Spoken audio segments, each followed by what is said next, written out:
वजीर आजम नरेंद्र मोदी कल एक बार फिर 71,000 नौजवानों को सरकारी नौकरियों का नियुक्ति पत्र देंगे। मुल्क भर में 71,000 नौजवानों को मरकज के मुख्तलिफ वजारतों में कल नौकरी तकसीम की जाएगी। पीएम मोदी वर्चुअली इस प्रोग्राम में खिताब भी करेंगे। कल मुल्क भर में करीब 45 मकामात पर रोजगार मेला के तहत खास तकरीब मुनक्किद होगी, जिस दौरान मुल्क भर से मुंतखब हुए नौजवानों को ग्रामीण डाक सेवक, inspector of post, commercial come ticket clerk, junior clerk come typist, junior accountant clerk, truck maintainer, assistant section officer, lower division जैसे अहम ओहदों पर तैनाती से मुताल्लिक ऑफर लेटर दिया जाएगा। दिल्ली में आज कानून की ड्राफ्टिंग के मुतालिक ट्रेनिंग प्रोग्राम में मरकजी वजीर दाखिला अमित शाह ने शिरकत की। इस मौके से उन्होंने खिताब करते हुए कहा कि अच्छा कानून वही है जो बहुत ही आसान तरीके से ड्राफ्ट किया गया हो। बहुत ज़्यादा भारी भरकम ड्राफ्टिंग से कानून की रूह मर जाती है। उन्होंने मज़ीद कहा कि हमारी सरकार ने अब तक 2000 से ज़्यादा गैर ज़रूरी कवानीन को ख़त्म करके आम आवाम, वकील और अदालतों को राहत पहुँचाई है।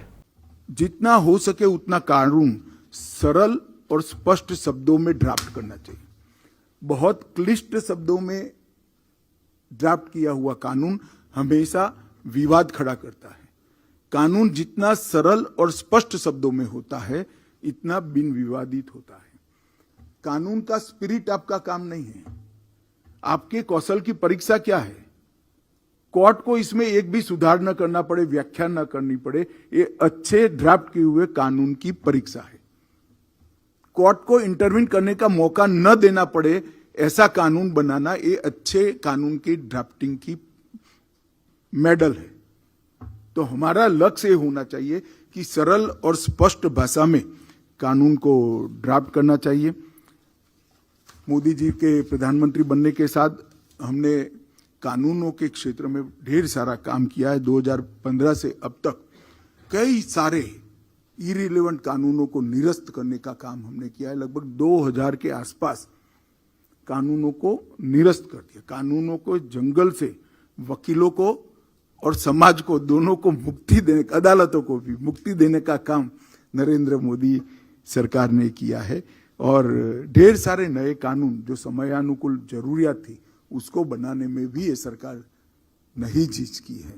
मैं आपको अंत में एक ही उदाहरण देता हूं, धारा 370 का। पूरा देश जानता है कि धारा 370 नहीं रहनी चाहती। धारा 370 पर जो डिबेट हुई थी वो पार्लियामेंट की चर्चा से गायब है, नहीं है चर्चा में, मतलब प्रिंट नहीं की गई है। परंतु जब धारा 370 अब तो रही नहीं, रिपील हो चुकी है, मगर आप पढ़िएगा इंडेक्स में ही लिखा हुआ था टेम्पररी प्रोविजन ऑफ आर्टिकल 370। अगर ये टेम्पररी शब्द ना होता तो क्या होता बताइए? Temporary provision of article 370। आप मुझे बताइए भला कोई संविधान का आर्टिकल टेम्पररी हो सकता है? जिसने भी ड्राफ्ट किया होगा और संविधान सभा दोनों का कितनी बुद्धिमत्ता के साथ बारीक सोच कर टेम्पररी शब्द को ऐड किया था। कभी कोई आर्टिकल टेम्पररी नहीं हो सकता है, वो बदल सकता है। मरकजी वजीर दिफा राजनाथ सिंह ने आज defence institute of advance technology यानी डाइट के सालाना कन्वोकेशन से खिताब करते हुए कहा कि डिफेंस के बाजार में भारत के बनाए हुए हथियारों का धीरे धीरे दबदबा बढ़ता चला जा रहा है। कई दूसरे मुल्क भारत से डिफेंस का सामान खरीदने में काफ़ी दिलचस्पी दिखा रहे हैं। यही वजह है कि आज हम 900 करोड़ से बढ़कर 16,000 करोड़ से ज़्यादा का दिफाई साजो सामान एक्सपोर्ट कर रहे हैं और ये आत्मनिर्भर भारत की तरफ बढ़ता हुआ तेजी से कदम है। इस संबंध में और तेजी लाने की आवश्यकता है, क्योंकि जैसा मैंने अभी कहा कि हमारे आसपास की दुनिया बहुत तेजी से बदल रही है। हमें भी उसी के अनुसार बदलना ही होगा और मुझे विश्वास है कि डायट उन सारे ऑब्जेक्टिव्स को प्राप्त करने में पूरी तरह से कामयाब होगा और जिन ऑब्जेक्टिव्स को ध्यान में रखकर इसकी इस्टेब्लिशमेंट की गई थी। साथियों, रिसर्च एंड डेवलपमेंट कि एक और एस्पेक्ट पर मैं आप सबसे चर्चा करना चाहूँगा। वही है कि हमें डिफेंस सेक्टर में ऐसे इनोवेशन को बढ़ावा देने की ज़रूरत है जो डिफेंस के लिए तो यूजफुल हों ही, साथ ही सिविल सेक्टर के लिए भी वो उतने ही यूजफुल हों। आप मेरी बात समझ पा रहे होंगे कि हम जानते हैं कि कटिंग एज टेक्नोलॉजी और डिफेंस रिसर्च के बीच एक गहरा रिश्ता है, गहरा नाता है। इसे एक दो एग्जाम्पल से देखते हैं। हम सब जानते हैं कि आज जो नेविगेशन सिस्टम हम सबके मोबाइल में है, जिसे आप सब जीपीएस के नाम से भी अच्छी तरह जानते हैं, उस नेविगेशन सिस्टम की शुरुआत डिफेंस रिक्वायरमेंट्स के लिए की गई थी। लेकिन आज हम देखते हैं कि यह सिस्टम सिविलियन लाइफ का इंटीग्रल पार्ट है। हम एक क्लिक से सैटेलाइट इमेजेस देख सकते हैं। दुनिया के किसी भी कोने में हमें जाना होता है तो हम तुरंत गूगल मैप्स ऑन करते हैं, डेस्टिनेशन एंटर करते हैं और हमारे लिए रास्ते खुल जाते हैं। इसके अलावा आज हम प्लास्टिक सर्जरी का जो मॉडर्न स्वरूप देख रहे हैं, यह भी डिफेंस सेक्टर के साथ गहराई से जुड़ा हुआ है। हम अक्सर देखते हैं कि वार के दौरान कई बार हमारे बहादुर सैनिकों को ज़्यादा चोट लग जाती है और उनके बॉडी के डिफरेंट पार्ट्स दुर्भाग्यपूर्ण तरीके से डैमेज भी हो जाते हैं। उत्तर प्रदेश के साबिक चीफ मिनिस्टर अखिलेश यादव ने कर्नाटक चुनाव के कांग्रेस की जीत पर भाजपा को निशाना बनाया है। उन्होंने कहा है कि कर्नाटक की आवाम ने ये साफ बता दिया है कि अब भाजपा की उल्टी गिनती शुरू हो चुकी है। यूपी में हुए बल्दियाती चुनाव में समाजवादी पार्टी की हार और भाजपा की जबरदस्त जीत पर अखिलेश यादव ने कहा कि भाजपा बेईमानी करके चुनाव जीतने में माहिर है और आज बीजेपी जो जश्न मना रही है, ये असल में बेईमानी का जश्न है। भारत के लोग और आम लोग कभी नफरत को पसंद नहीं कर सकते, बंटवारे को पसंद नहीं कर सकते। ये जो मिली जुली संस्कृति है हमारी आपकी, अलग अलग जाति धर्म के लोग हम जो मिल करके रहते हैं, हमारा समाज वही गुलदस्ता है जहाँ हर जाति धर्म के लोग मिल के रहते हैं, उसको ठेस पहुंचा रहे थे। ये बीजेपी के लोग नफरत बांट रहे थे, नफरत को हराया कर्नाटक के लोगों ने और हमारी तो पढ़ाई हुई है वहाँ पर जी। और कर्नाटक के लोगों ने जो संदेश दिया है, एक बड़ा संदेश दिया कर्नाटक के लोगों ने। भारतीय जनता पार्टी बेईमानी का जश्न पहली बार नहीं मना रही है। ब्लॉक प्रमुख के चुनाव रहे हों, जिला पंचायत के चुनाव रहे हों, विधान परिषद के चुनाव थे और पिछला विधानसभा का चुनाव और ये नगर निकाय के चुनाव, भारतीय जनता पार्टी ने सब सीमाएं लांघ दी और जो कुछ कर सकते हैं बेईमानी, ये जश्न भारतीय जनता पार्टी के लिए वो है जिसमें संदेश दे रहे हैं कि लोकतंत्र ऐसे ही खत्म किया जाता है। लोकतंत्र को खत्म करके जश्न मनाना इस देश के लिए दुर्भाग्य है, प्रदेश के लिए दुर्भाग्य है। सही है। उदाहरण के लिए मैनपुरी, आप पत्रकार साथी वहीं के हैं और जितने भी साथी बैठे हैं वो करीब से चीजों को समझते हैं। एक भारतीय जनता पार्टी ने उदाहरण दिया है, पूरे देश में कहीं ऐसा नहीं हुआ होगा जिस तरह से मैनपुरी में मतगणना की गई है। सुबह से शुरू हुई मतगणना और अगले दिन खत्म हुई मतगणना। सुबह शुरू हुई और अगले दिन मतगणना खत्म हुई, तो सोचिए कितनी तैयारी थी बेईमानी की।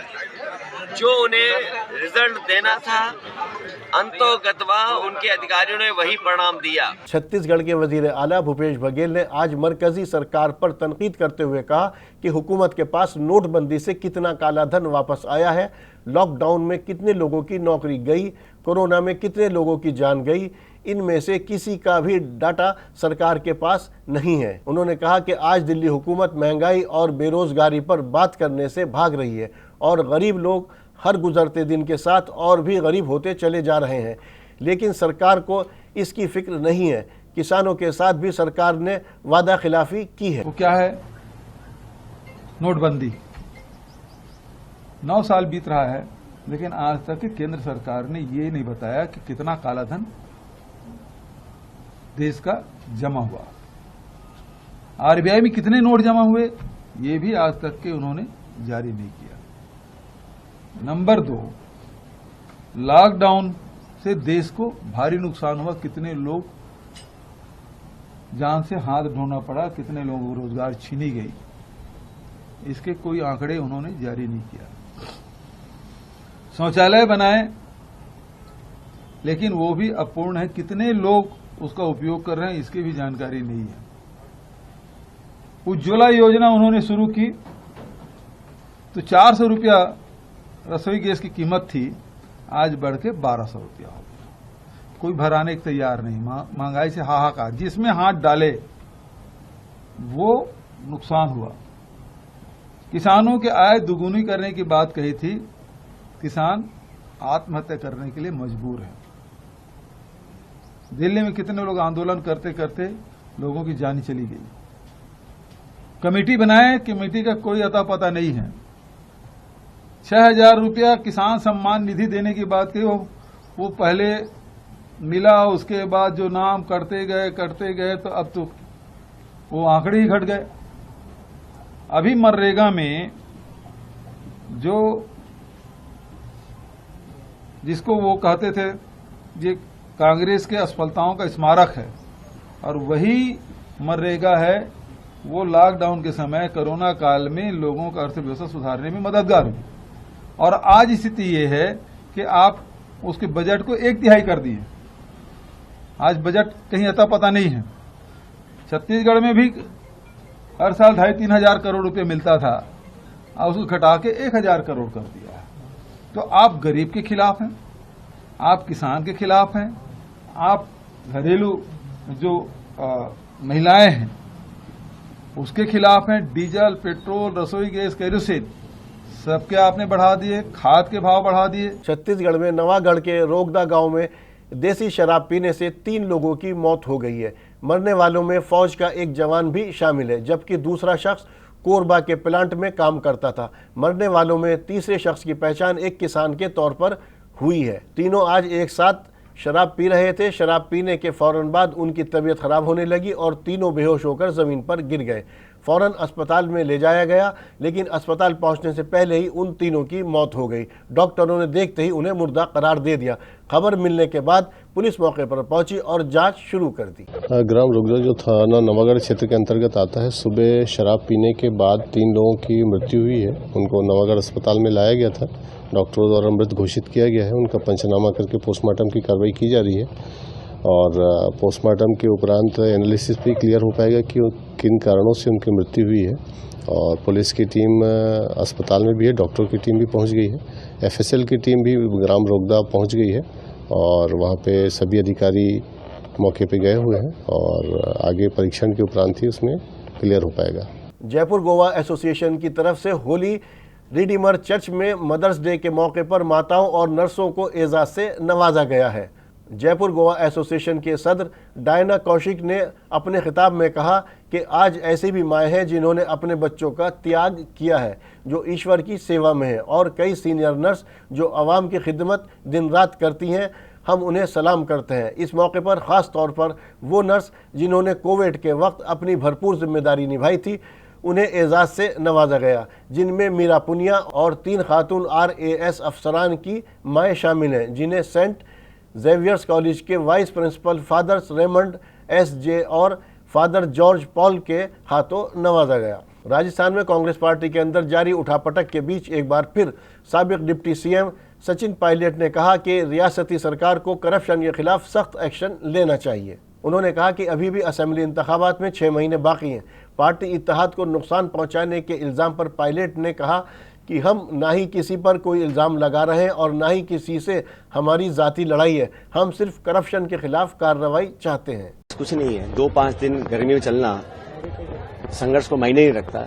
जिन लड़के लड़कियों ने साल 2 साल मेहनत कर कोचिंग लेकर, ट्यूशन पैसे खर्च कर किराए के मकान में रह के पेपर दिए, पेपर लीक हो गए, उनका भविष्य अब अंधकार में जूझ रहा है, उन लोगों की पीड़ा हमें समझनी चाहिए, उनके परिवार वालों की क्या पीड़ा है। तो मैं चाहता हूं ये पूरा जो ढांचा है इसमें परिवर्तन करने की जरूरत है, और जब तक हम इसमें मूल चूक चेंजेस लेकर नहीं आएंगे तो लोगों का विश्वास कायम नहीं रहेगा सिस्टम के अंदर। और ये करप्शन इसका मेन रीजन है। पेपर आउट होता है तो पैसे में बिकता है ना, तो पैसा, करप्शन इस पूरे सिस्टम को खोखला कर रहा है। उसके खिलाफ सब नौजवान है, मैं भी इस बात को लेकर रख रहा हूँ। और भाजपा के कार्यकाल में हम लोगों ने जो एलिगेशन लगाए थे वसुंधरा जी की सरकार में, उस पर कार्रवाई हम कर नहीं पाए प्रभावी तरीके से। उस बात को मैंने बार बार उठाया है और जनसंघर्ष यात्रा भी उसी को लेकर है। पार्टी तो क्या कर सकती है, सरकार को एक्शन लेना है। सरकार बनी है, पार्टी के दम ने सरकार को कायम किया, हम सबने निर्माण सरकार का किया, इस आश्वासन के साथ कि हम कार्रवाई करेंगे। पिछले 25 साल से 5 साल कांग्रेस रहती है, 5 साल बीजेपी रहती है, तो ये घटनाक्रम तोड़ने का क्या उपाय है? अगर हम वही करते हैं, हम जब सरकार कांग्रेस की बनती है, अच्छे बजट देते हैं, अच्छी योजना लेकर आते हैं, लेकिन वोट नहीं मिलते, हम 200 में से 20 पे आ जाते हैं, 50 पे आ जाते हैं, तो पब्लिक का विश्वास जीतने के लिए कुछ न कुछ हमें वो करना पड़ेगा जो हम कहते हैं। ये इस बात को लेकर मैं आगे बढ़ा हूं। आम आदमी पार्टी ने उत्तर प्रदेश के बल्दियाती इंतखाब में बम्पर जीत हासिल की है, जिसके बाद आप में जश्न का माहौल है। देखिए हमारी ये खास रिपोर्ट। उत्तर प्रदेश के बल्दियाती चुनाव में पहली बार किस्मत आजमाने वाली आम आदमी पार्टी ने कमाल कर दिखाया है।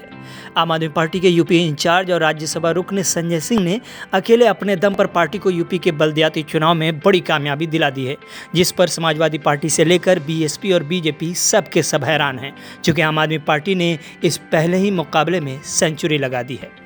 यूपी से इस बार आम आदमी पार्टी की 3 म्यूनसिपलिटी के सदर, 6 नगर पंचायत के सदर, 8 म्यूनसिपल काउंसलर, 30 म्यूनसिपल काउंसिल के मेंबर और 61 नगर पंचायत के रुकन मुंतखब हुए हैं। अपनी इस परफॉर्मेंस से जहां आम आदमी पार्टी गदगद है, तो वहीं अरविंद केजरीवाल जल्द ही जीत की बधाई देने यूपी जाने का इरादा रखते हैं। आपको बताते चलें कि आम आदमी पार्टी के उम्मीदवारों की ये जीत पार्टी के लिए बूस्टर डोज से कम नहीं है, जिसने यूपी में आपकी सियासी ज़मीन को और मजबूत बना दी है। वैसे इस मजबूती का सेहरा संजय सिंह को इसलिए भी जाता है क्योंकि आपके यूपी इंचार्ज संजय सिंह ने यूपी में 95 अवामी इज्तिमा, रैलियाँ और रोड शो किए हैं, जिनके बाद पार्टी ने जीत की सेंचुरी लगाई है।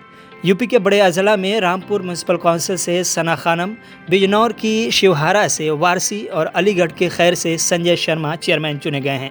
वहीं मुजफ्फरनगर की शाहपुर सीट से हाजी अकरम, अमरोहा की जोया नगर पंचायत से जुबैर अहमद, मुरादाबाद की पाकबड़ा नगर पंचायत से मोहम्मद याकूब ने सदर की कुर्सी पर कब्जा जमा लिया है। इस तरह आम आदमी पार्टी ने अपने 12 साल के इस सियासी सफ़र में दिल्ली एमसीडी के बाद यूपी एमसीडी में भी अपनी ताकत का लोहा मनवा लिया है।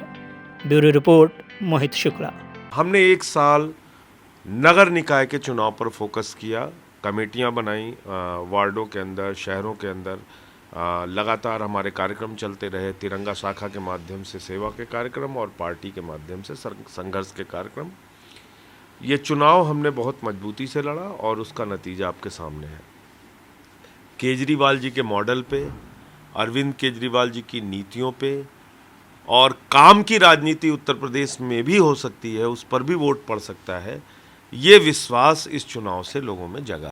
This program presented by Nerolac Paints Beauty Gold Washable Soft Plus Safe।